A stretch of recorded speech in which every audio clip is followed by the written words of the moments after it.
तन प्रेम निधे मन मंदिर के उजियारे हो।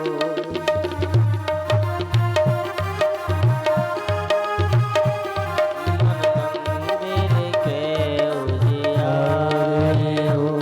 तुम सो प्रभु पाय के केशव ये, तुमको प्रभु पाए के केशव ये, अब किसके और सहारे हो, अब किसके और सहारे हो।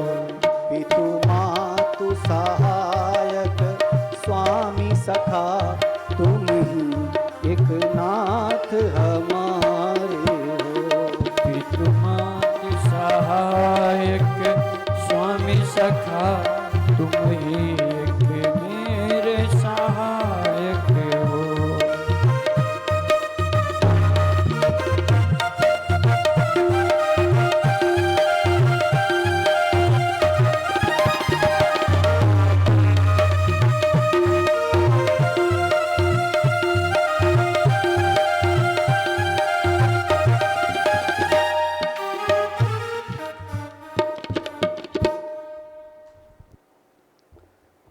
सबसे ममता ताग बटोरी करना है तो भगवान से अपने नाते जोड़ लो।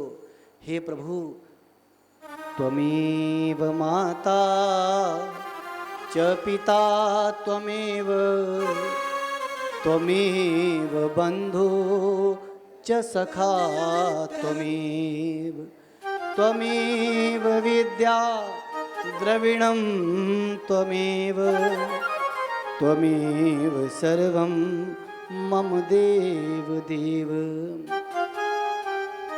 यह श्लोक जिस दिन वाणी से और बुद्धि से हट करके अंतःकरण में और आचरण में आ गया, बस काम बन गया। उस दिन काम बन जाएगा, उसी क्षण बन जाएगा। भगवान से अपना संबंध जोड़ो। भगवान कहते सब तरफ से ममता हटाओ। क्यों? क्योंकि संसार तुमसे लेने के लिए तुम्हारा यार दोस्त और रिश्तेदारी बना रहा है। तुम लिफाफा दोगे, तुम्हें लिफाफा मिल जाएगा। कैसे? तुम किसी के यहाँ गए, 200 रुपये का लिफाफा दे आएगा। अब उसके दिमाग में पता है इसके 2 लड़कियाँ हैं, बड़ी लड़की की शादी होगी तो 100 रुपये दे आएंगे, जब 4-5 साल बाद दूसरी की भी 100 रुपये और दे आएंगे, हो गए 200 रुपये बराबर। क्या रिश्ता है ये? रिश्ता है, ये रिश्तेदारी है, ये आपसदारी है, ये प्यार है, ये मोहब्बत है, ये अपनापन है। क्या है? धिक्कार है जीवन पर। 200 रुपये की कीमत, 2-2 लाख रुपए एक वेश्या मिनटों में कमा लेती है। तुम 200 रुपये के ऊपर अपना ईमान बेच बैठे, अपनी इंसानियत दो मिट्टी मिला दी। पर धन पर सुख हरण में वेश्या बड़ी प्रवीण, बड़े बड़े राजाओं का महल अपने नाम लिखवा लेती वेश्या। 200 रुपये की इतनी वैल्यू, उसकी 2 लड़कियों की शादी से तुम उसकी तुलना कर दी 200 रुपये की। यही संसार का स्वरूप है। जरा जरा सी बात के पीछे लोग बहुत छोटी छोटी हरकतें करते हैं। इसलिए संत कहते हैं, किसी संत सदगुरु की शरण में आके भक्ति का मार्ग ग्रहण करो, भगवान की शरणागति प्राप्त करो और मध्यम मार्ग को प्राप्त करो। मध्यम मार्ग क्या है? भगवान शंकर कह रहे हैं मध्यम मार्ग क्या है, ध्यान से सुन लो। कर से कर्म करो विधि नाना, मन राखो जहाँ कृपा निधाना। कर से कर्म करो विधि नाना, मन राखो जहाँ कृपा निधाना। कर से कर्म करो विधि नाना, मन राखो जहाँ कृपा निधाना। कर से कर्म करो विधि नाना, मन राखो जहाँ कृपा निधाना। भगवान शंकर कह रहे हैं कर से, कर यानी हाथ। इन हाथों से, इन नेत्रों से इस जीवन में तुम्हारे लिए जो भगवान ने निर्धारित किया उसको करो, कोई दिक्कत नहीं है। भगवान ने कहा करो, लेकिन क्या करो? जो अच्छे कर्म हैं उनको करो, बुरे कर्मों से बचे रहो। किसी पूर्व जन्म के दुष्प्रारब्ध के प्रभाव से यदि तुम्हें बुरा कर्म करना पड़ गया तो उसके लिए भगवान से क्षमा प्रार्थना कर लो कि प्रभु मेरी इच्छा नहीं थी, मैं ऐसा नहीं करना चाहता, मेरे ऐसे विचार नहीं, परंतु फिर भी मुझे करना पड़ा है और मैंने किया इसलिए क्योंकि मुझे आपकी प्रसन्नता चाहिए और आप यदि जिस कार्य से प्रसन्न होंगे मैं तो वही करूँगा, क्योंकि मेरे जीवन का उद्देश्य आपकी प्रसन्नता है। भगवद मुखोल्लास प्रसन्नतार्थम केवलम, भगवान के श्रीमुख की प्रसन्नता के लिए हमें जो करना सो हम करेंगे। अगर आप मेरे शराब पीने से खुश हो, मैं पी लूँगा, मुझे क्या फ़र्क पड़ रहा है, बदनामी आपकी। लोग कहेंगे भगवान का भक्त शराब पी रहा, मेरा कुछ नहीं बिगड़ना। आप चाहते हो मांस मदिरा सेवन करें, दुष्कर्म करें, मैं कर लूँगा, मुझे क्या आपत्ति है, बदनामी आपकी है। जब हम भगवान से इस प्रकार कहेंगे और अपने चित्त को निवेदन करेंगे तो बताओ भला क्यों भगवान अपनी नाक कटवाएंगे। भगवान कहेंगे कृपा करता हूँ, तुम्हारी बुद्धि इस तरफ जाएगी ही नहीं, जाओ आज से तुम शुद्ध पवित्र निर्मल हो गए।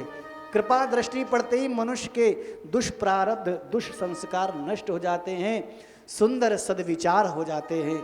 इसलिए संत जन कहते हैं, रामायण में वर्णन है, यह गुण साधन ते नहीं होई, प्रभु की कृपा पाव कोई कोई। भगवान की कृपा से ही श्रेष्ठ और महान सद्गुण प्राप्त होते हैं, किसी साधन किसी उपाय से नहीं मिलते हैं। किसी पराई स्त्री को देख करके उसके प्रति पवित्र भावना रखना ये अपने बस की बात नहीं होती है। भगवान कृपा कर देते हैं, हो जाता है।